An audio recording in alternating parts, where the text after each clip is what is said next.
여러분 안녕하십니까. 우리 경북대학교 인문학술에서 영일만 친구 인문학에 철들다 라는 그런 제목하에서 미래를 여는 환동의 역사, 문화, 도시, 포항에 대해서 환동의 안에 대한 자연과학적인 연구에 대해서 아니면 우리 연구소에서 하고 있는 연구를 좀 소개해달라는 이야기를 듣고 이 울릉도에 자라고 있는 우리 환동의 한 중심에 있는 울릉도에 자라고 있는 울릉도 독도에 자라고 있는 특산식물에 대해서 이게 생물학적 가치뿐만 아니라 자연유산적인 가치가 있느냐에 대해서 오늘 조금 설명을 해드리려고 합니다.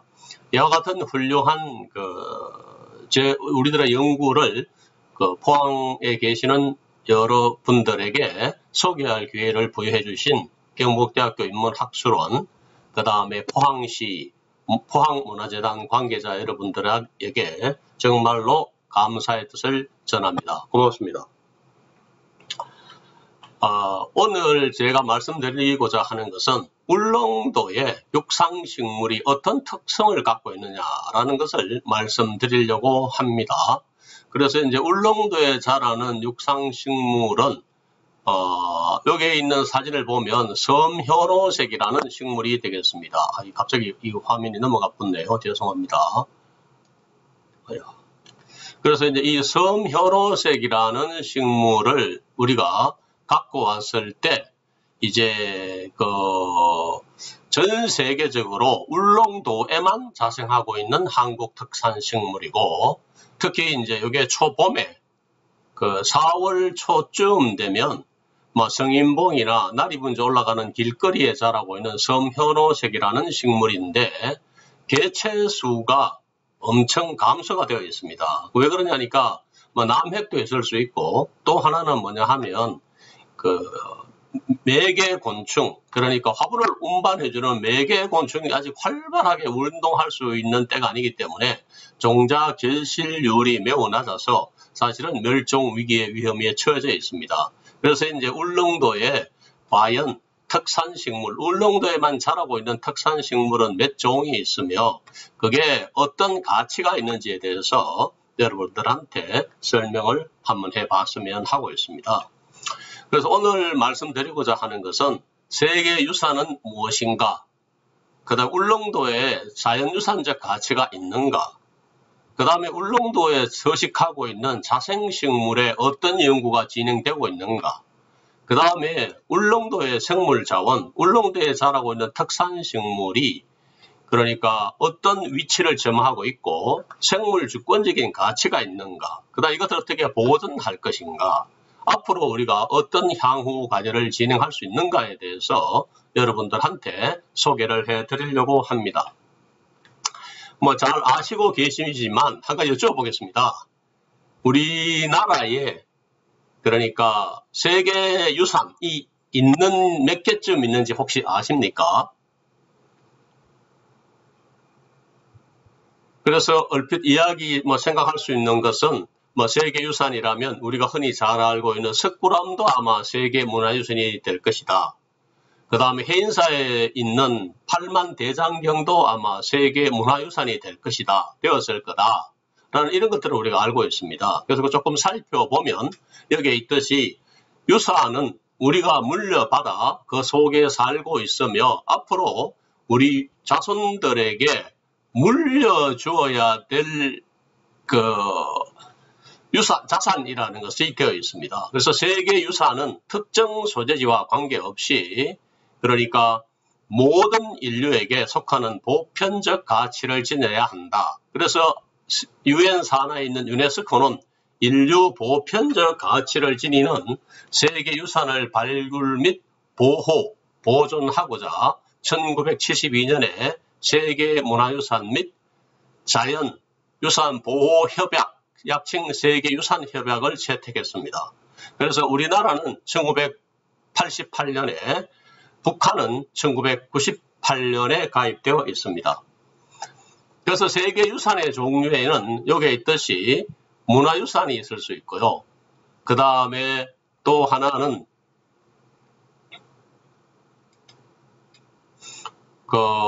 여기에 있듯이 자연유산이 있고 또 문화유산과 자연유산의 복합유산이 있을 수 있습니다.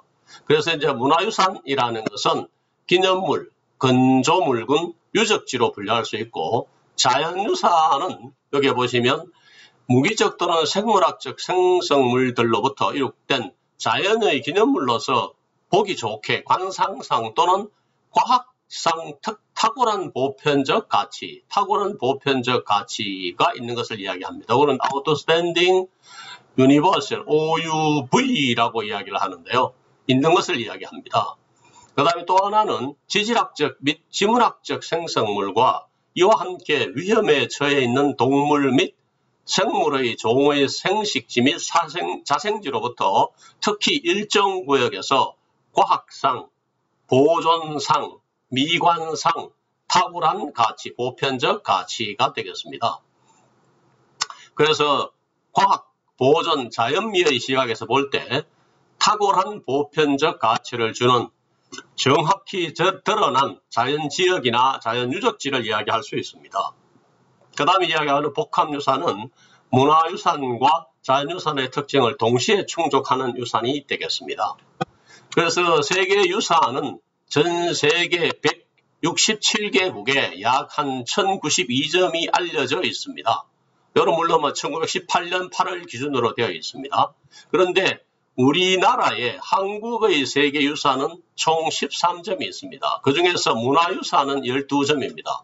조금 전에 말씀드렸던 해인사, 장경판전, 그 다음에 석굴암, 불국사, 창덕궁, 최근에 관계된 한국의 산지성원, 그 다음에 한국의 서원 이런 것들이 관련되어 있고 2007년도에 제주 화산섬과 용암 덩굴이 자연유산의 한 점만 등재되어 있습니다. 이와 같은 우리나라와 같은 좀 그래도 여러 가지 다양한 미학적 그 다음에 과학적 근거를 가지고 있음에도 불구하고 자연유산은 한 점밖에 없습니다. 등재되어 있지 않습니다. 그래서 세계유산의 등재 기준은 여기 이제 문화유산의 등재 기준, 자연유산의 등재 기준, 공통적 이런 것이 있습니다. 그래서 이제 저희들이 추구하는 것은 여기 자연유산에 관계되는 점인데 이걸 요약을 하면 그 탁월한 보편적 가치라 그래서 OUV라고 이야기합니다. Outstanding Universal Value 해서 그 보편적 가치를 가진 것을 이야기하는데 여기에서 7번부터 10번까지가 자연유산에 관계되는 것을 이야기하고 있습니다. 이런 것들을 뒤에서 살펴보면 7번 최상의 자연현상이나 뛰어난 자연미와 미학적 중요성을 가진 것. 8번 지구 역사상 중요 단계. 9번 생물학적, 생태학적, 생물학적 주요 진행 과정을 입증한다라는 것은 뭐냐 하면 진화가 일어나는 과정을 이야기하면 되겠죠. 그래서 우리 울릉도에 대해서는 이 기준 9번에 대해서 우리가 충족할 만한 것이 없는가라는 것에 대해서 저희들이 연구를 계속하고 있습니다. 그 다음에 이제 기준 10번은 멸종위기종에 포함한 생물학적 다양성의 보존이니까 멸종위기가 어떻게 처해져 가느냐. 이것이 지구상에서 사라지면 완전히 울릉도에서 사라지게 되면 완전히 없어진다라는 그런 뜻을 의미하게 되겠죠. 그래서 세계유산 등재 절차는 이 그림과 같습니다. 그러니까 각국 정부가 세계유산 등재 신청을 하고 그 다음에 세계유산센터는 신청유산의 평가를 의뢰해야 되겠죠. 그래서 이제 여기 IUCN에 있는 이크모스라는 곳에서 평가 결과를 송부하면 세계유산위원회 등에서는 결정을 해줍니다. 이때에 요거 자문기구 권고사항을 고려하여 세계유산 등재할 수 있고 조금 다릅니다. 해서 보류할 수 있습니다. 그 다음에 반려 등재 불가 결정을 할 수가 있다. 이렇게 되어 있습니다. 그래서 이제 그러면 세계유산 했을 때 그게 어떤 좋은 점이 있느냐, 어떤 우리가 장점을 갖고 있느냐라는 것을 이야기하게 되겠죠. 그래서 이제 이게 우리가 일반적으로 아마 여러분들하고 생각해 보시면 대체적으로 생각하실 거라고 생각합니다. 그래서 뭐냐 하면 월드컵이나 그 올림픽만큼 중요한 홍보 효과가 있다. 그 다음에 여기 이제 경제 효과도 있겠죠. 그런데 이제 올림픽이나 월드컵은 한번 개최하면 그거로 끝입니다. 그렇지만 자연유산은 계속해서 그 나라에 존재하고 있기 때문에 계속해서 가치가 증가한다라는 것을 알 수가 있습니다.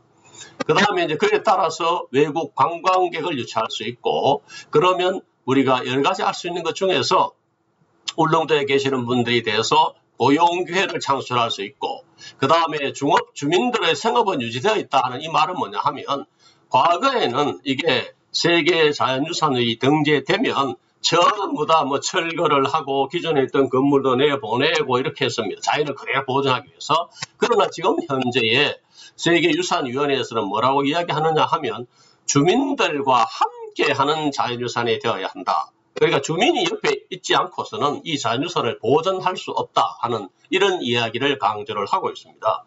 그 다음에 정부의 추가적인 관심과 지원으로 지역 발전에 큰 도움을 줄 수 있다 되어 있습니다. 지금 우리나라에서는 앞에 나왔듯이 제주도만 세계유산으로 되어 있습니다. 그래서 제가 작년에 세계유산이 된 제주도에 가서 검은 오름에 계시는 공무원들과 그 당시에 그 검은 오름을 담당하셨던 이정인과 이야기를 해보니까, 야, 이 세계유산이 제주도 하나밖에 없어서 어디 저쪽에 문화재청이나 그 다음에 이런 데 가서 지원을 좀 해달라 그래도 혼자 하니까 너무 힘들다. 제발 울릉도가 같이 되어서 같이 공조를 해서 일을 진행하면 좋겠다 하는 이런 말씀을 해 주셨습니다. 그 다음에 이게 지역 공동체 및 국가의 자긍심 고취가 되겠죠. 자, 그러면 울릉도는 우리가 어떤 자긍심을 가질 수 있느냐는 겁니다. 울릉도 생각하면 물론 한 동해 안의 한 중앙 한복판에 있는 섬입니다. 그 다음에 울릉도 하면 과거에 제가 기억하고 있는 것은 뭐냐 하면 오징어죠. 울릉도 오징어 최고다라고 생각했는데 요즘은 또 오징어 울릉도가 그렇게 많이 잡히지 않는 걸로 알고 있습니다. 그 다음에 또 울릉도 생각하면 뭐죠? 요즘 바깥에 이야기하고 있는 명이나물, 고기를 먹을 때 쓰는 그런 명이나물, 그 다음에 또 울릉도 하면 뭐죠? 독도를 빼놓고 할 수는 없습니다. 그랬을 때에 이게 되면 여하튼 울릉도에 사시는 주민들 아니면 우리 국민들조차도 아니면 포항에 계시는 여러분들조차도 야, 울릉도 정말 좋으네. 울릉도가 세계유산이 되어서 세계 자연유산이 되어서 어떤 것 때문에 그럼 우리가 자랑할 수 있고 야, 이거 참 우리가 자랑할 만하다라고 이야기를 할 수 있습니다. 그 다음에 이제 유산의 훼손을 막고 가능한 원상태로 보존하게 되어 있습니다. 그 다음에 이제 국제협력 및 지원을 받을 수 있다라는 그런 등재가 되면 효과를 얻을 수 있습니다. 문제는 이렇게 되었을 때 이제 우리가 뭐를 해야 되느냐 하는 거예요. 세계유산이 되기 위해서 야, 여기밖에 없다. 이게 최고다라는 그거를 우리가 이게 최고다라는 증명을 해야 되거든요. 그러니까 이거 어떻게 해야 되느냐 하면 아무도 안 해줍니다. 그래서 누가 해야 되냐? 우리가 해야 돼요. 그래서 비교 연구, 컴패러티브 어나리시스를 통해서 탁월한 보편적 가치를 증명을 할 수 있어야 됩니다. 이걸 이제 outstanding universal value라 그래서 요거는 뭐냐 하면 the most of the best, the best of the best, 최상이라는 것을 증명을 해야 됩니다. 전 세계 지구상으로 봐서 울릉도밖에 없다. 이 현상이 울릉도밖에 없다는 것을 증명을 해야 되기 때문에 그게 상당히 지금부터 진행되고 있는 과정, 저희들이 3년간 아니면 수십 년간 연구해왔습니다만은 지금부터 좀 더 박차를 가해서 연구를 진행해야 된다고 생각하고 있습니다. 그래서 우리나라의 2007년도에 여기에 지정된 제주 화산섬과 용암동굴입니다. 그래서 등재 기준을 보면 등재 기준 7번이에요. 7번에 전 세계에서 이와 유사한 동굴계 중에서 가장 우수한 것으로 평가되는 검은 오름 용암동굴계입니다. 그 다음에 성산 일출봉 응해암입니다. 그 다음에 한라산 이런 것 정도가 포함되어 있고 그래서 이런 것들이 이제 7번에 되어 있다는 거죠. 그 다음 8번에 대륙 지갑판 위 열점에 생성된 대규모의 순상 화산의 특별한 가치를 지닌다 이렇게 되어 있습니다. 그래서 이제 제주도 전체가 지정된 게 아니고 제주도의 용암동굴계 그 다음에 성산 일출봉 이런 일정 지역이 세계 자연유산에 등재되어 있는 것을 우리가 알 수가 있습니다. 그 다음에 울릉도와 아주 유사한 섬이 최근에 2011년에 유네스코에서 지정을 했습니다. 오가사와라 제도 혹은 이걸 우리가 보닌 아일랜드라고 이야기를 합니다. 그래서 이 보닌 아일랜드에 대해서 이제 이야기를 하고 있는데 이것도 마찬가지예요. 기준 9번이죠. 유사한 지역의 생태계는 다양한 진화 과정이에요. 진화 과정을 반영하고 있으며 되어 있습니다. 그 중에서 이제 오가사와라 제도는 식물 고유종이 오가사와라 제도에도 많습니다. 그 다음에 육상 달팽이, 이 달팽이죠. 달팽이의 진화에 있어서 현재의 적응 방사이라는 어댑티브 레디에이션이라는 적응 방사이라고 하는 중요한 생태학적 과정을 보여줌으로써 해서 되어 있습니다. 그래서 적응 방사의 수많은 사례들은 종분화와 생태학적 다양성에 대한 이해와 연구에 아주 중요하다 해서 그 유네스코 2011년에 유네스코에서 오가사와라 제도를 등재를 시켰습니다. 자, 그러면 이와 유사한 오가사와라와 아주 유사한 섬이 제가 생각할 때는 울릉도라고 생각하고 있습니다. 그래서 이제 이 울릉도를 보면 울릉도에 그러면 세계 자연유산을 지정할 수 있는 가치가 있는가라고 저희들과 우리 연구진들은 아니면 대한민국의 식물 분류학을 하시는 분들은 다 생각을 했었습니다. 그랬을 때 이제 대양섬이라고 이야기합니다. 대양섬이라는 것은 섬은 두 가지 종류가 있는데 하나는 대륙섬, 한 번이라도 육지와 연결된 적이 있는 섬, 대양섬 혹은 해양도라고 이야기하는데요. 한 번도 육지와 연결된 적이 없는 섬, 그러니까 바다 한복판에서 화산 폭발에서 만들어진 섬으로서 생물이 저절로 나중에 완전히 나지가 화산 폭발에서 만들어진 나지가 식어가서 그 위에 식물들이 들어오고 식물이 들어오고 난 다음에는 곤충이 들어오고 곤충이 들어오고 나면 또 다른 생물들이 들어오고 해서 점점 이제 생물의 다양성이 진화되는 건데요. 그랬을 때 이게 이제 대양섬, 울릉도는 대양도입니다. 그래서 식물 진화 연구의 자연 실험실입니다. 그 다음에 좁은 지역에 많은 특산 식물의 숫자가 있습니다. 그 다음에 적응 방산에 통한 종분화 양상이 있는데 대부분 우리 울릉도에 대해서는 뭐가 있느냐 하면 뒤에 나오겠죠. 그래서 이제 우리가 생각하는 것 중에 하나는 기준 7번, 그러니까 최상의 자연 현상이나 뛰어난 자연미와 미학적 중요성이니까 울릉도를 생각하게 되면 뭐를 생각할 수 있느냐 하면 섬 전체가 하나의 종상화산이다. 그 다음에 나리 분지와 알봉 분지가 있다. 그 다음에 지구 역사상 주요 단계, 그러니까 화산 지형과 화산 진화, 그 다음에 해저산과 기록되어 있습니다. 제가 하고 있는 식물 쪽에서는 생태학적, 생물학적 주요 진행 과정을 입증해야 되니까 이게 이제 향상진화입니다. 향상진화라는 것은 전 세계 대양섬 중에서 최대 사례, 가장 많은 특산 식물들 전부 들어오면 다른 것은 잘 하지 않고 전부 향상 진화를 하고 있다. 그래서 이게 세계 전 세계에 자랑할 수 있는 OUV가 된다. Outstanding Universal Value가 된다라고 알고 있습니다. 또 하나는 대규모의 향나무 군락지가 있다. 그 다음에 높은 고유성이라는 것은 엔데미즘, 그러니까 특산 식물의 숫자가 많다라는 것을 생각할 수 있고, 또 이게 울릉도라는 것은 좁은 면적에 그러니까 특산 식물들이 대체로 보면 아주 좁은 지역, 협소한 지역에 개체수가 점점 줄어들고 있습니다. 그랬을 때에 요거 멸종 위기종을 포함한 생물학적 다양성 보존이라는 측면에서 아주 중요한 특징을 갖고 있습니다. 그러니까 이게 이제 환동해안 생물 다양성의 보고, 그 다음에 7개소의 천년 기념물이 있다라는 것을 우리가 알 수 있습니다. 그래서 이제 방금 말씀드렸다시피 대양섬이라는 것은 식물 진화 연구를 위한 자연 실험실이다라는 것을 알 수 있고, 대양섬인 울릉도의 지질 지형학적 특징이 어떠냐 하면 아주 어떤 면에서는 울릉도의 한동해안의 한복판에 있는 섬이니까 면적이 좁습니다. 약 73제곱킬로미터가 되고요. 그 다음에 생성 시기가 짧습니다. 최근에 만들어졌다. 약 200만 년 전입니다. 그 다음에 단일 종상화산이니까 주변에 군도가 없습니다.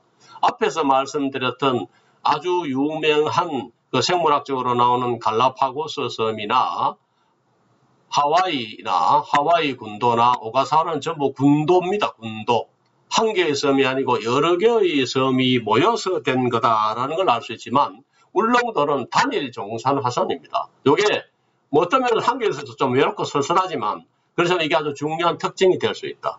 그 다음에 대륙과 한반도와 떨어진 거리가 짧습니다. 약 130km 밖에 떨어져 있지 않다. 그렇지만 울릉도에 있어서 고유 식물 중에서 한 500여 종의 그 생물 자생종이 있는데 고유종의 비율이 높습니다. 약 40분류원이 있다는 거죠. 그래서 울릉도에 또 신종 발견이 지속적으로 증가하고 있다는 것도 알 수 있습니다.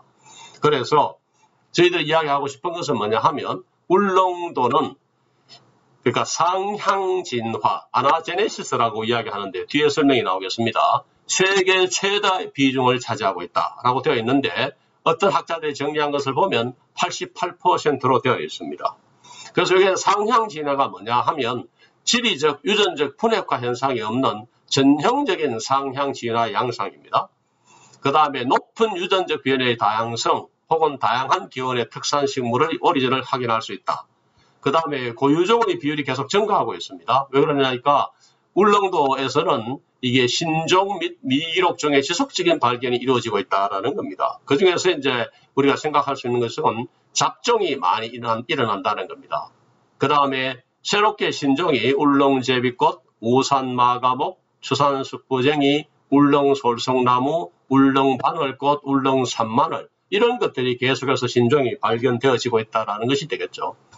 그래서 이제 앞에 나왔던 두 개의 섬, 대륙도와 대양섬에서 대양섬에서는 이러한 특인적인 진화가 일어나고 있습니다. 하나는 분기진화, 하나는 상향진화입니다. 그래서 보통 이제 여기에 분기진화, 클레이도그네시스라는 것은 섬에서 가장 일반적으로 설명되는 종분화 과정입니다. 섬 특산식물의 약 4분의 3을 이게 차지하고 있다 이렇게 되어 있습니다. 그런데 향상진화라는 것은 울릉도 특산식물이 세계 최대로 관찰되고 있습니다. 왜 OUV가 될 수 있겠죠. Outstanding Universal Value가 되겠습니다. 그래서 이게 섬이 대양도가 있으면 이게 대양도겠죠. 대양도가 있으면 울릉도 같은 경우에는 다른 곳에서 출발해서 이게 이주한 A라는 식물종이 B로 진화를 하면서 다른 종으로 분화하는 것보다도 이게 차근차근 바뀌어서 B라는 종으로 분화되어 있다는 겁니다. 그런데 분기진화라는 것은 여기에 그 대양도이지만 이게 군도로 구성되어 있어서 이동할 곳이 많이 있습니다. 이동할 곳이 많이 있기 때문에 그 이동할 곳을 따라서 한 섬에 A라는 식물종이 이게 정착을 했으면 자기가 또 다른 비어있는 곳으로 이동을 하겠죠. 그러면 B, C, D, E라는 곳에 이동을 해서 다른 종으로 이렇게 분지한다, 나누어진다 하는 그런 종으로 분화해서 여러 종으로 분화할 수 있다는 게 되겠습니다. 이 현상은 조금 전에 나왔던 그 오가사와라 섬, 그 다음에 하와이 군도 아니면 갈라파고스 군도에서 이런 클레이도그네시스가 많이 일어난다는 것을 알 수 있습니다. 그래서 이제 이와 같은 걸 봤을 때 기대 현상이라는 것은 섬 유래종의 높은 유전적 다양성을 갖고 있고 섬 내 개체군의 지리학적 유전 구조가 부재하다라는 것을 설명해 줄 수 있습니다. 그런데 이제 우리가 이런 울릉도가 아주 좋다, 이런 섬의 그 OUV를 나타내는 아나제네시스를 한다라는 것들 외국 학자들이 먼저 발견을 했습니다. 그래서 이제 해외 학자들이 먼저 알아본 울릉도의 독특한 종호라 양상이 되겠죠. 여기가 뭐냐 하면 여기 있듯이 이 사진에 있는 분입니다. 스투시라는 분이 그러니까 표를 하나 만들었습니다. 만들어서 2006년도에 발표한 논문인데요. 이때 보시면 오치아닉이라는 것은 대양도가 되겠죠. 요 대양도, 해양도가 되겠고 여기에 나오는 컨티넨탈이라는 것은 대륙도가 되겠죠. 그러니까 여기에 있는 타이완도 대륙도가 되겠고 포클랜드도 대륙도가 되겠습니다. 여기에 있듯이 이제 대양도라는 것은 하와이 아일랜드, 커나리 아일랜드, 그 다음에 주안 페르난데스, 그 다음에 카페베르데, 갈라파고스, 마데리나, 오가사와라, 세인트 헬레나, 울릉도 되어 있습니다. 울릉도 섬을 보시면 다른 섬들이 갖고 있지 않은 독특한 현상을 갖고 있습니다. 하나는 뭐냐 하면 뭐 여기 있는 세인트 헬레나도 섬이 하나입니다만은 다른 군도로 되어서 여러 섬을 갖고 있지만 울릉도는 종산일 종산선으로 되어 있다. 그 다음에 크기도 그렇게 크지 않다. 제일 작습니다. 그 다음에 한반도나 일본 열도로부터 그렇게 멀리 떨어져 있지 않습니다. 130km 되어 있고 또 제일 젊습니다. 200만 년 전이니까요. 그 다음에 고도는 984m로 꽤 높습니다.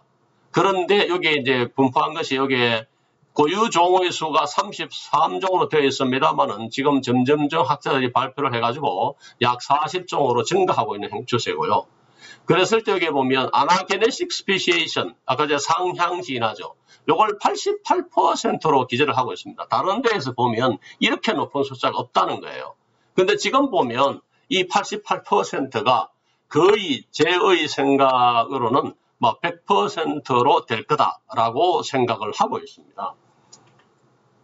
그래서 여기 보시면 이제 상향 진화라는 것은 위도상으로도 제일 위에 있고 여기 한 88%가 되기 때문에 그게 이제 우리가 OUV가 될 수 있다라고 Outstanding Universal Value가 될 수 있다고 저희들은 생각을 하고 이게 세계 자연유산 등재감이 될 것이다 라고 예측을 하고 지금 준비를 하고 있습니다. 그래서 이제 저희들이 이렇게 이제 울릉도 자생식물을 종합 연구를 하고 있습니다. 하나는 뭐냐 하면 식물상 및 모니터링, 어떤 식물종으로 구성되어 있느냐. 그 다음에 신종 및 미록종 발굴. 또 이게 울릉도에 자라는 식물들의 기원이 어떻게 되어 있느냐. 하나의 종이 들어와서 그게 그대로 단일 기원이 되어 있느냐. 아니면 여러 가지 다양한 기원을 유래하고 있느냐. 아니면 대륙 조상종 혹은 기원 식물로 되어 있느냐. 아니면 이주 지역 및 시기가 어떻게 되어 있느냐. 그래서 이제 울릉도에서는 생물학적으로 중요한 현상 중에 하나가 요겁니다. 향상 진화의 종모라 양상이 아까 저 88% 그랬죠. 기억하고 계십니까? 여기 거의 100%로 가까이 갈 거다. 그 다음에 잡종화의 종모라 역할도 기대할 수 있습니다. 그래서 이제 보존도 우리가 해야 된다. 여기 이제 멸종 위기종에 처한 식물들이 많다는 거죠. 특수한 식물이 특히 멸종 위기종에 많이 처해져 있다는 것을 알 수가 있습니다. 그래서 이제 우리가 울릉도에 자라고 있는 식물 중에서 뭐 장미과, 그 다음에 현삼과, 그 다음에 돌나물과, 그 다음에 하이브리드 오리진 이런 것들을 해가지고 이걸 밝힘으로 해서 우리가 우리 스스로 이게 여기밖에 없다 하는 것을 증명해 나가는 그런 과정에 있습니다. 그래서 여기 보시면 이제 expected pattern of anagenetic species이니까 울릉도 특산 식물의 종분화, 상향 진화 연구되어 있습니다. 그랬을 때 이제 단일 기원 혹은 척계통, 그 다음에 섬에 유래된 종의 대부분의 변이는 개체국 내에 존재한다. 그 다음에 유전적 변이의 감소가 적다. 섬 내 개체군의 지리적, 유전적 분해가가 부재한다라고 되어 있습니다. 그래서 이거 보니까 우리가 조사한 것들을 보니까 예를 들어서 단일 기원 한 개의 종이 들어와서 그게 그대로 향상 진화를 했다.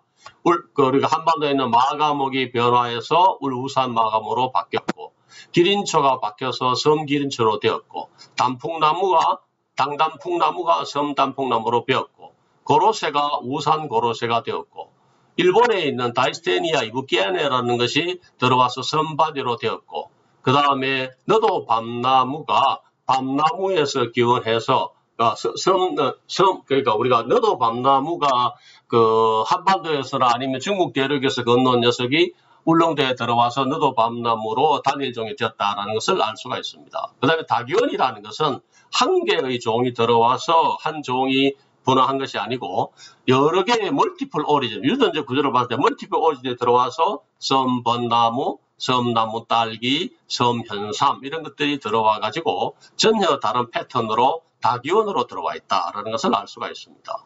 그랬을 때 이제 울릉도와 한반도의 남부, 그 다음에 일본 중부 지역에 아주 가깝게 되어 있다라는 것을 알 수 있고요. 또 그 다음에 이제 울릉도에서는 잡종화, 하이브리디제이션이라는 것이 상당히 큰 역할을 하고 있다라는 것을 알 수 있습니다.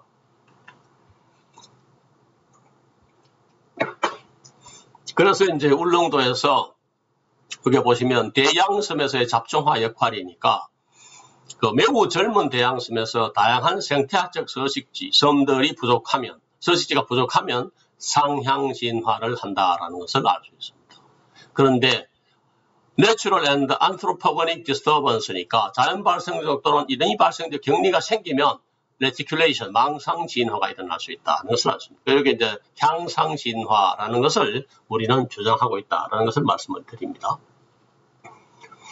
그 다음에 요거는 이제 우리가 그 아일랜드 바이올로지의 대가인 크로포드 선생님께서 우리 한국 식물 분리학계에 투고한 겁니다. 뭐냐 하면 Cryptic variation, molecular data, and the challenge of conserving plant diversity in oceanic archipelago, the critical role of plant systematics니까요.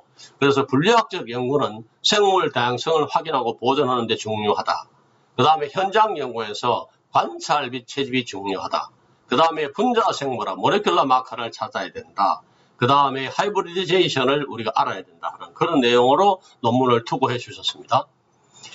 그 다음에 또 하나는 이제 앞에서 말씀드린 것처럼 울릉도에서 이상하게 계속해서 신종이 발견되고 있습니다. 그래서 이제 울릉도에 있는 신종의 의미는 뭐냐 하면 한국 특산식물의 증가라는 것이니까 한국 특산식물이라는 말이 뭐냐 하면 여기밖에 없다. 울릉도밖에 없다는 겁니다. 한반도에 있느냐? 한반도에도 없습니다. 그럼 울릉도 특산식물이 되지 않죠. 일본에 있느냐? 일본에도 없습니다. 그래서 울릉도 특산식물이다라는 것을 이야기합니다. 그러니까 전 세계에서 울릉도에만 존재하는 식물을 이야기하고 울릉도에서 독특한 종문화 과정을 해서 형성된다. 이게 뭐냐면 독특한 종문화 과정이라는 것이 하나는 아나게네시스, 하나는 하이브리디제이션이 되겠죠. 그 다음에 이제 울릉도 신종에서 학명의 의미가 뭐냐라는 것은 최근에 과거에 여기 일본에 있는 나카이라는 일본 동경대학 제국대 교수님이 1917년에 일본에서 우리 울릉도를 조사한 적이 있습니다. 그랬을 때 이때 이 이제 붙였던 이름들이 종소명들이 대체로 일본 울릉도를 지칭했던 다케시마라는 것을 의미하는 다케시멘세, 다케시멘시스, 다케시마나, 데길리티아나 이런 것들이 사용되었습니다. 그런데 최근에 이제 신종 발표가 일어나고 있습니다. 이때에는 울릉도를 의미하는 울릉엔세, 울릉엔시스, 울릉도엔시스, 우산엔시스 등으로 해서 대한민국 울릉도에 자생하는 식물임을 세계에 저희들이 알리고 있다라는 것을 기억을 해주시면 정말로 감사를 하겠습니다. 울릉도에서 신종이 발견되기 쉽습니까? 아니면 전 세계적으로 이게 유관속 식물, 꽃피는 식물 신종이 발견되기 쉽습니까? 무지 어렵습니다. 저도 지금 한 40년 식물 분리학을 했습니다만은 제가 아마 발표한 신종이 아마 5종 미만일 거라고 생각이 들거든요. 그러니까 정말로 신종 발표하기가 어렵다라는 것을 기억을 해주시면 감사하겠습니다.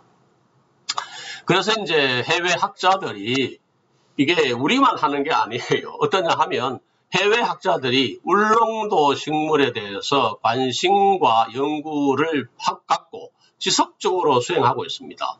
예를 들어서 그 염색체를 비교했고, 그 다음에 여기에 있는 울릉도에 있는 섬바디와 건년종의 연구, 그 다음에 또 울릉도에 있어서의 특산식물의 유전적 특징 종합 고찰, 그 다음에 우산고로쇠, 섬단풍나무, 그 다음에 최근에 발표된 울릉솔송나무 이런 신종들이 계속해서 최근이라는 것은 이게 아마 2017년의 논문이라고 알고 있습니다. 최근이죠.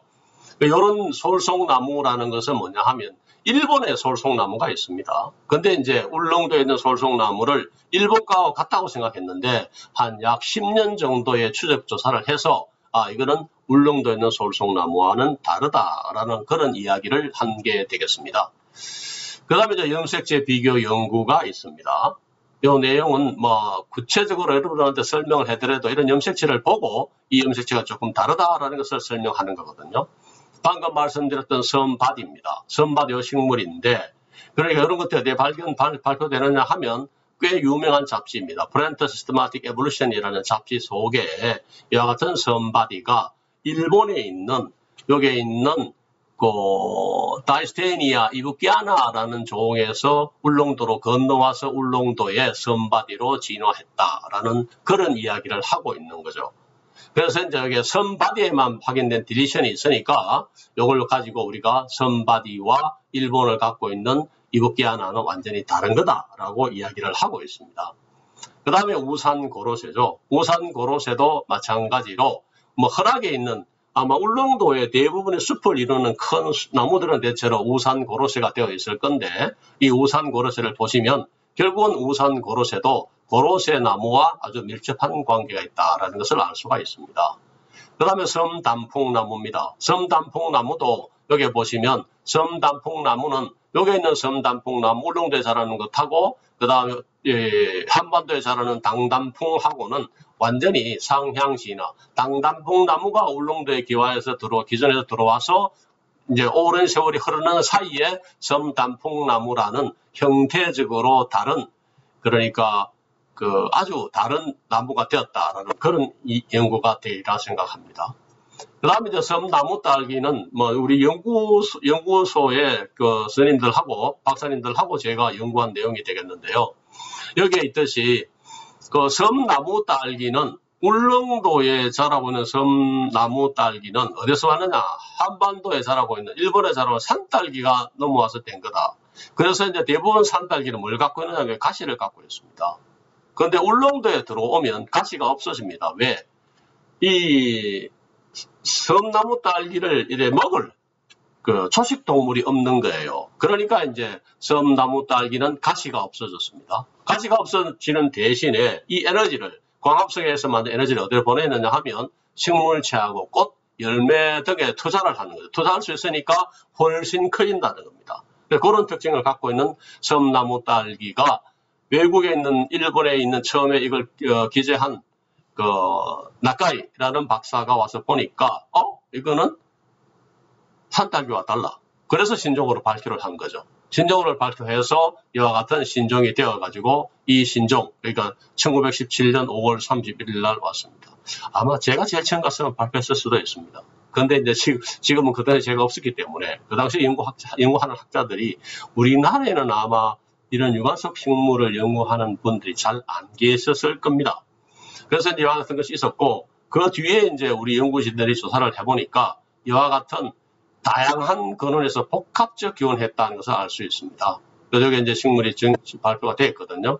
그래서 섬나무 딸기는 결국은 북방계 A와 여기는 A그룹입니다. 그 다음에 남방계 B가 서로 합쳐져 가지고 A그룹과 B그룹이 합쳐져서 중간에 울릉도의 그룹을 만들었다라는 것을 알 수가 있습니다. 그 다음에 이제 섬벗나무입니다. 울릉도에 자라는 섬벗나무도 결국은 이제 산벗하고 유사하지만 다기온으로 추정할 수 있다는 것을 알 수가 있습니다. 이 그림에서 보는 것처럼 그 섬벗나무, 산벗, 벗나무, 오시마 벗나무가 동일 그룹에 생각하는데 미그색 연구를 해보니까 섬벗나무가 단계통이 확인되기 때문에 울릉도의 특산식물로 우리가 생각할 수 있다는 것을 알 수가 있습니다. 그 다음에 이제 섬계현삼이 되겠죠. 그래서 이것도 이제 셀프학적 연구를 통해 가지고 다계통군을 주사하고 있습니다. 계현삼하고 다르다.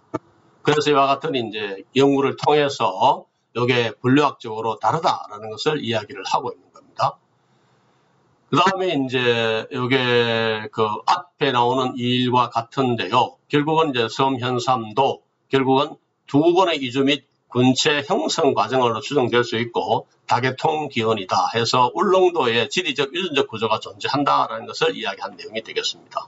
그 다음에 섬기린초입니다. 울릉도의 바위 틈에 흔하게 자라고 있는 기린초인데 이게 이제 기린초와 닮아 있습니다. 그렇지만 단일 기원으로 추정할 수 있다. 왜 그러냐니까 뒤에 여기 섬기린초가 완전히 다른 계통구도로 형성하고 있다는 것을 알 수가 있습니다.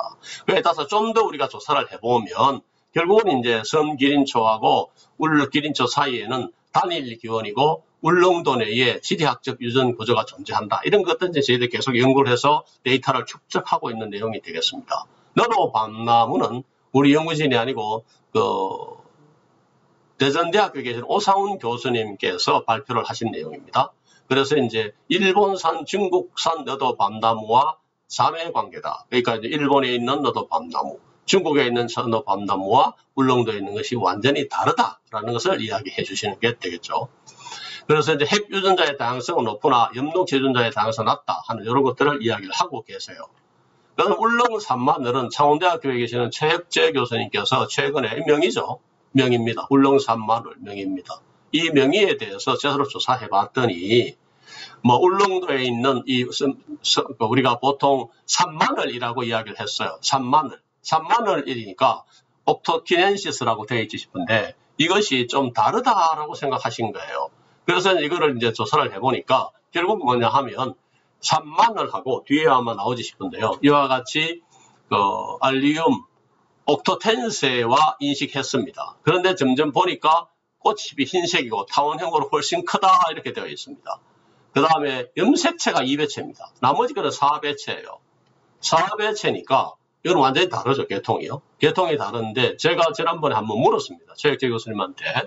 이거 제가 보니까 옛날에 제가 울릉도에 가니까 이걸 전공하시는 분이 아리움 빅토리아리스라고 이야기하던데요 했더니 뭐 최근에 그 학명은 코카소스한 지방에 있는 아주 좁은 지역에 분포하는 종이고 그것이 이제 이거와는 관계가 없다라는 그런 말씀을 해 주셨습니다. 그 다음에 이제 산마늘 명의에 대해서 이런 나무를 해서 우리가 뿔명의라 하기도 하고, 그 다음 나무를 해서 우리가 지금 명의를 해서, 고기를 먹고 산채로 잘 사서 먹고 있습니다. 그 다음 울릉솔송나무가 있습니다. 태화령에 있는 거죠. 태화령에 있는 건데, 울릉솔송나무는 일본 솔송나무와 아주 밀접하게 연관되어 있습니다. 그런데 생물 계절학적 구분되기 때문에 새로운 종인 쯔가 울릉엔시스로 발표했다 되어 있습니다. 왜 그러냐니까 잎의 중앙 지점에 수지도의 지름이 훨씬 크다. 그 다음에 열매에서 꽃으로 갖고 온 2개 내지 3개의 원뿔형 비늘포가 가장 자리가 규칙적인 무딘 톱니 모양을 하고 있다. 요 뒤에 그림이 나오겠죠. 요 그림을 이렇게 해놨습니다. 여기 찍어보시면 이게 이제 결국은 여기에 있듯이 U가 울릉엔시스입니다. 울릉솔송나무고요. 그 다음에 D가 표시된 것이 이렇게 표시된 것이 뭐냐 하면 쯔가 다이버시포리아로 되어 있습니다. 그 다음에 S가 시볼드로 되어 있습니다. 완전히 동떨어진 곳에 있죠. 그래서 신종이라고 최근에 그러니까 이게 이제 무슨 식물입니까? 나자 식물에서 10년 만에 처음으로 신종으로 발표된 내용이다라는 것을 말씀해 드릴 수 있습니다. 그 다음에 이제 우리 학자 국립수목원에 계시는 정재민 박사가 울릉바늘골 이런 특징 때문에 신종으로 발표할 수 있다라고 발표를 했습니다. 그 다음에 여기 이제 길희영 김성철 교수님께서 마가목을 소불스 울릉엔시스라 해서 신종으로 해가지고 단계통 기원으로 추정을 했습니다. 그래서 여기 보시면 울릉 마가목 완전히 다른 곳에 위치하고 있죠. 이런 것들을 우리가 꽃과 열매 직경이 크다. 소엽의 개체수가 좀 많다.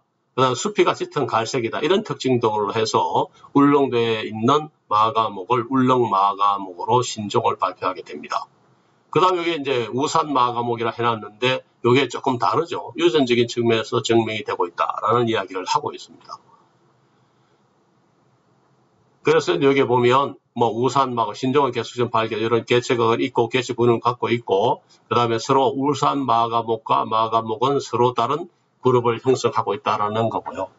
그 다음에 이제 울릉 제비꽃이라 그래서 이정심 김무열 교수님께서 여기에 이제 부정하고 없고 개화에 잎이 커지며 저지대서 자라는 특징으로 매제비와 구분해서 울릉제비꽃이라고 이름을 붙여놨습니다.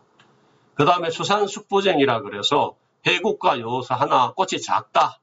그 다음에 해국과 섬숙부쟁의 중간 형태다 해서 수산숙부쟁이를 잡종형성으로 된 이야기를 꽃을 했습니다. 그러니까 이게 이제 해국과 섬숙부쟁이의 해국, 섬숙부쟁이의 중간에 이런 개체를 갖고 있는 것이 추상숙부쟁이가 있다라는 것을 이야기했습니다.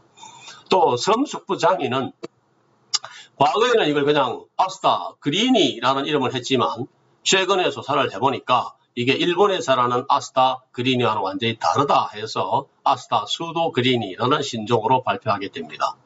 그래서 섬숙부쟁이가 되겠죠. 그 다음에 우산제비꽃입니다. 이영로 교수님께서 매제비꽃과 남산제비꽃의 잡종으로 신종을 발표했습니다. 이게 이제 울릉제비꽃, 그 다음에 남산제비꽃 사이에 잡종이 되어서 이와 같은 우산엔시스가 된다라는 거예요. 그래서 이제 분포들을 보면 요게 이제 울릉제비꽃, 남산제비꽃, 요게 우산제비꽃의 특징이니까 이런 것을 해서 우리가 이제 모계로서는 울릉제비꽃, 그 다음에 북에는 남산 제비꽃으로 해가지고 여기에 울릉 제비꽃이 만들어진다라는 그런 이야기가 되겠죠. D가 만들어진다는 그런 이야기를 해놓고 있습니다. 유전적으로 봐서 또 이렇게 차이가 나죠. 차이가 나는 이런 특징들을 이야기를 해놨습니다. 이런 이제 앞에서 말씀드렸던 것을 제가 정리를 하면 울릉도에 자라는 특산식물들은 대체로 향상 진화를 대부분 하고 있다. 그 중에서도 신종이 또 많이 발견되는데 이 신종들은 대부분 잡종화 현상에 의해서 형성될 수 있다. 이런 이야기를 하고 있습니다. 그 다음에 또 하나의 크라이테리아가 되는 것 중에 하나가 생물 자원의 보존, 특산식물에 대한 생물 자원인데 여기에 이제 멸종위기, 대부분의 울릉도에 자라는 식물들이 특산식물의 멸종위기에 처해 있습니다. 섬댕강, 금바늘꽃, 금새우난초, 섬현오색, 섬국수나무, 섬계야광나무, 섬현삼, 섬시호 등이 되어 있습니다. 그 다음 위험한 것이 울릉국화, 그 다음에 여기 있는 섬남성이 되어 있고, 그 다음에 취약한 것이 초종용, 섬노루기 이런 것들이 되어 있습니다. 그래서 이와 같은 이제 생물산림청에서 IUCN의 기준에 따라 가지고 분류를 했더니 이런 위기에 처한 것들이 많다. 결국 이게 뭐냐 하면 생태계 파괴와 생물 다양성 감소입니다. 그러니까 이제 여기에 발표된 것이 울릉도 자생 섬나무 군락지 숙대밭 변에 되어 있습니다. 섬 현상이 자라는 곳이 어디냐 하면 길거리에 자라요. 길거리에 자라니까 이와 같이 파헤치면 이걸 보존하지 않고 하면 대부분 멸종할 수 있는 위기에 처해질 수 있다는 겁니다. 연구 결과를 제공하여 높은 반수제 다양성을 보이는 집단과 다양한 반수제 개체를 확보하다. 그래서 보존 전략 수립도 우리가 준비를 해야 된다는 것을 알 수 있습니다. 그래서 섬현삼은 지금 현재 멸종위기 2급입니다. 선목, 천부, 사동, 도동의 해안가에 따라서 분포하고 있습니다. 그러니까 해안 일주도로 공사 및 해안가 숙소 및 식당 등의 공사를 해서 훼손될 가능성이 크다. 그래서 정식 및 보건 사업을 추진해야 할 것이다 라고 이야기를 하고 있습니다. 그래서 백도대간 수공원에 계시는 강기호 박사님께서 정말 우려된다라는 이런 것을 섬현삼에서 지시를 사진으로 저희들한테 보내주셨습니다. 그 다음에 섬계야광나무입니다. 멸종위기 2급이 되겠죠. 그 다음에 섬시호입니다. 이것도 멸종위기 2급이 되겠습니다. 근데 전체적으로 봐서 울릉도 특산식물의 분포 향상은 섬밭이 어디라도 볼 수 있습니다. 섬나무 딸기 어디라도 가도 볼 수 있죠. 섬번나무 흔하게 볼 수 있습니다. 오산고로쇠 숲속에 들어가면 볼 수 있습니다. 섬말라리도 멸종위기에 처했다 그래서 아주 많이 있습니다. 섬노루기도 그렇고요. 그래서 넓고 크게 분포하는 양상했을 때에 울릉도 전역에서 관찰된다. 그 다음에 군락이 아주 크다. 그 다음에 대부분 이게 민가나 거주지가 않은 산림이 접근이 적은 산림 내에 분포한다는 것이 되어 있습니다. 그래서 이런 것들은 우산고로쇠, 섬단풍, 섬나무 딸기, 섬초롱꽃, 넓은잎 지오준풀, 섬기린초, 섬남성 이런 것들이 전혀 멸종할 위기에 처해지는 있지 않다. 그런데 좁고 작은 지역에 분포하는 것들이 섬계야광나무, 섬현삼, 섬시호, 섬댕강, 털바위 떡불이 되어 있는데 이런 것들은 대부분 울릉도 해안면 산림 내에 관찰한다. 그렇지만 대부분 자생지는 접근이 어려운 산림이나 급경사지에 분포하고 있다는 것을 우리가 알 수 있습니다. 그래서 이제 우리는 이 유네스코에 대해서 세계유산으로 지정될 수 있는가라는 것을 준비를 해야 되겠죠. 그러니까 이제 우리가 문제되는 것이 이런 것들을 서서히 준비를 해나가면서 준비할 수 있는 것을 우리가 해야 되겠다라는 것이 되겠습니다. 그래서 이제 문화재 지정이나 환경보호 지정을 해서 법적 보호장치가 있어야 되겠다. 그 다음에 관리기구를 수립하면 좋겠다. 유산자원 발굴과 관리가 필요하다. 그래서 생물다양성 보전기관이나 자연유산센터를 설치하면 좋겠다라는 게 되겠죠. 그 다음 유산자원을 모니터링을 해야 되겠다. 학술 연구계획도 세워야 되겠죠. 그러니까 여기 밖에서 나왔던 OUV가 되려가면 서로 비교 연구를 해야 된다라고 말씀을 드렸죠. 그 다음에 교육을 해야 됩니다. 그 다음 유산 자원을 정비해야 됩니다. 그 다음에 홍보라는 것은 주민이 떠나서는 우리가 세계 자연유산을 등재해도 지킬 방법이 없습니다. 그래서 주민들하고 잘 협조를 해서 주민 여러분들은 설명도 하고 그 다음에 이게 어떠한 것이 되느냐 했을 때 야 울릉도에 세계에 자랑할 만한 거리를 만들어야 되겠다 하는 것을 만드는 것을 우리 연구소에서는 큰 목표로 세계 자연유산이 울릉도의 특산식물의 좋은 분화 과정으로서 증명할 수 있으면 정말로 다행스럽다. 그래서 우리가 야, 내가 울릉도에 살고 있다라는 자긍심을 가질 수 있다라는 것이 되겠죠. 그런 자긍심에 대해서도 강조할 수 있는 것이 되겠습니다. 그래서 이와 같은 한 50여 분에 해당하는 내용들, 울릉도의 특산식물에 대해서 이게 세계 자연유산적 가치로 등재될 수 있는 거냐라는 것에 대해서 우리는 등재될 수 있다고 믿고 열심히 하고 있습니다.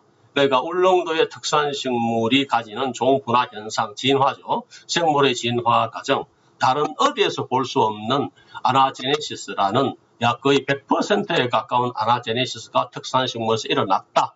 그러니까 200만 년 전에 울릉도라는 곳에서 화산 폭발에 의해서 울릉도라는 섬이 만들어졌고, 그 섬이 이제 비와 바람의 파도에 의해서 점점 식어졌고, 그에 의해서 이제 대륙, 한반도라든지 러시아라든지 일본에서 건너온 식물들이 정착을 했고, 그 정착한 식물들이 이제 대륙에서 건너온 종, 우리가 대륙 선고종이라고 이야기합니다. 그 대륙 선고종이 와서 이것이 점차적으로 200만 년이라는 세월이 차츰차츰 흘러가면서 다른 종으로 분화해서 지금은 완전히 대륙과는 관계없는 종으로 분화해 있는 겁니다. 예를 들어서 제가 울릉도에 와서 섬나무 딸기를 봤다. 딸기를 하나 먹었습니다. 그런데 좀 달라, 육지하고. 육지하고 있는 산딸기가 달라라고 하면 분류학자들은 인식에 차가 생깁니다. 그래서 인식을 다르게 해서 야, 이거는 울릉도에만 서식하고 있는 특산식물이다. 그래서 섬나무 딸기로 동정을 해서 신종으로 발표를 하게 되겠죠. 이제 그런 것들이 점점점 증가해서 울릉도에 자라고 있는 특산식물은 지금 약 40여 종으로 카운트되고 있습니다. 앞으로 더 많이 발견되리라고 예측을 하고 있습니다. 그래서 이러한 울릉도 특산식물 전체를 가지고 이 특산식물의 아나제네시스, 그 다음에 울릉도 특산식물이 위기에 처한 그러한 IUCN의 멸종 위기에 처한 식물들을 가지고 보호해야 된다. 이 지구상에 사라지면, 여기에 사라지면 완전히 지구상에서 사라지는 거니까 그런 두 가지 특징을 가지고 울릉도가 세계 자연유산에 등재될 수 있도록 노력을 경주하겠습니다. 그래서 포항시에 계시는, 아니면 이 방송을, 이 강의를 들으시는 여러분들께서도 많이 울릉도를 사랑해 주시고, 또 울릉도에서 나오는 여러 가지 리포터들을 유심히 봐주시면서 도움을 주시면 정말로 울릉도가 세계 자연유산이 될 때 큰 역할을 하리라고 저희들은 생각하고 있습니다. 수고하셨습니다. 감사합니다.